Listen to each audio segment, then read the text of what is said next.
দুষ্কৃতির কারণে আমার দল নষ্ট হতে দিব না এবং আমার দলের ক্ষতি হতে দিব না।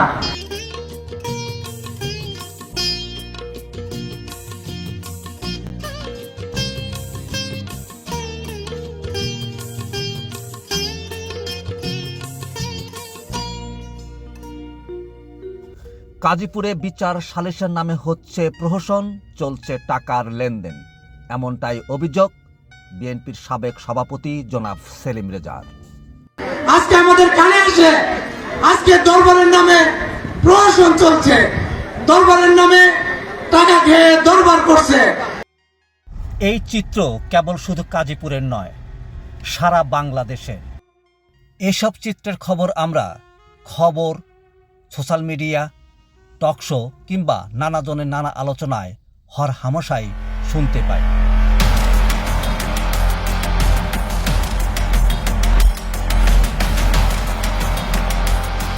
গাজীপুরে চলমান এইসব অভিযোগের তীর বিএনপির অঙ্গ সংগঠনের নেতাকর্মীদের দিকে ছুড়ে দিয়ে জনাব সেলিম রেজা হুঁশিয়ারি করে বলেন, ছাত্রদল, যুবদল, স্বেচ্ছাসেবক দলের কোন নেতাকর্মীকে আমরা যেন না শুনি যে দরবারে তারা উপস্থিত হয়ে টাকার বিনিময়ে দরবার করছে।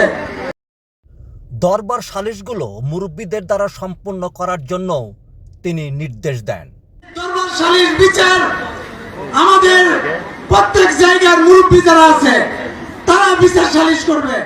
গাজীপুর উপজেলা বিএনপির হাল যিনি শক্ত করে ধরে রেখেছিলেন, সেই জনাব সেলিম রেজা দৃঢ়তার সঙ্গে বলেন, যেভাবেই হোক তাদেরকে কঠোর হস্তে দমন করার জন্য আমরা দুই একজন এই বিশৃঙ্খল যারা সৃষ্টি করবে তাদের কারণে আমরা আমাদের সংগঠনকে দুর্বল করতে চাই না, দুর্নাম করতে চাই না।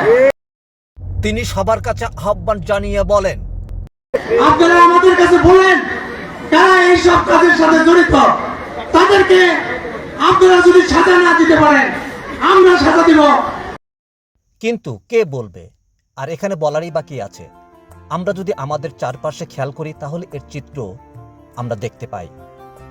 আমি লেখালেখি করি বলে গাজীপুরের সাধারণ মানুষ তাদের না বলা কথাগুলো আমার কাছে পাঠায়, আমি সেগুলো তুলে ধরার চেষ্টা করি।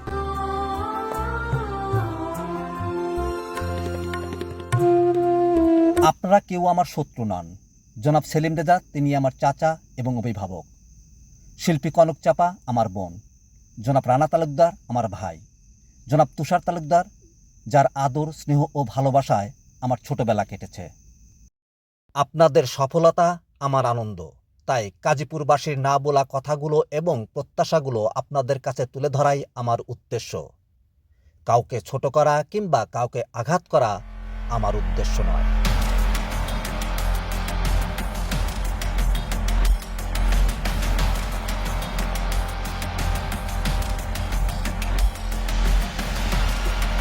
চায়ের টেবিল থেকে শুরু করে হাট বাজার, স্কুল কলেজ, অফিস আদালত সর্বত্র চলে গাজীপুরের নানা অপকর্মের আলোচনা।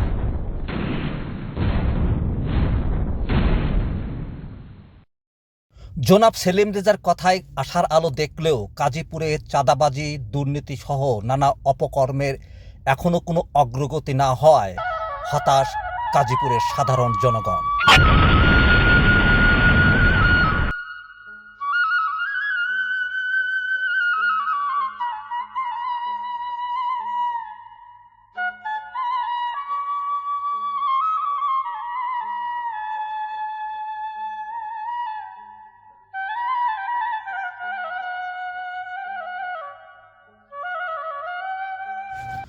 যমুনা নদী গাজীপুরের অভিশাপ। গাজীপুরের শত শত পরিবার নিঃস্ব হয়েছে যমুনা নদীর ভাঙ্গনে। নদী থেকে বালু উত্তোলন না করার জন্য গাজীপুরবাসী দীর্ঘদিন ধরে আবেদন, অভিযোগ, আন্দোলন করে আসছিল, কিন্তু এখন পর্যন্ত কোনো কার্যকরী পদক্ষেপ গ্রহণ না করায় হতাশ গাজীপুরের সাধারণ জনগণ।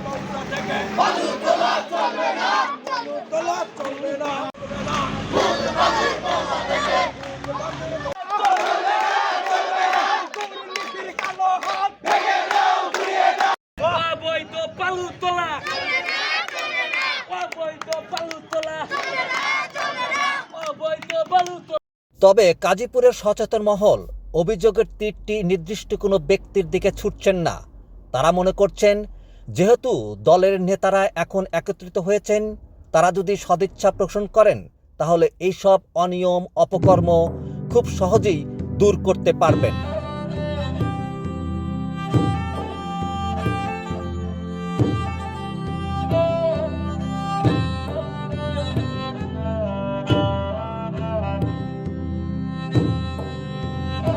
গাজীপুর সহ সারা বাংলাদেশেই বইছে নির্বাচনী হাওয়া।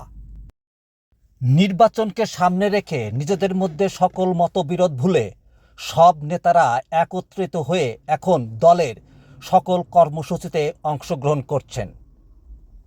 এটাকে রাজনীতির একটি পজিটিভ দিক বলেই দেখছেন গাজীপুর সচেতন মানুষ। যেহেতু নিজেদের মতবিরোধ ভুলে সব নেতারা এখন এক হয়েছেন, কাজী দলের সব নেতাকর্মীরা এখন নির্দিষ্ট কোনো ব্যক্তির নয়, সব নেতাকর্মীরাই সবার।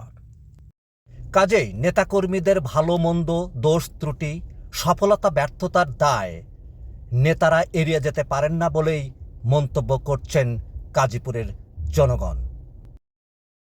আর এত সব নেতার মাঝে যিনি একটি পরিচ্ছন্ন গাজীপুরের নিশ্চয়তা দিতে পারবেন, তাকেই আগামীর নেতা ভাবছেন গাজীপুরবাসী। আজ এ পর্যন্তই। ভালো থাকুন। আল্লাহ হাফেজ।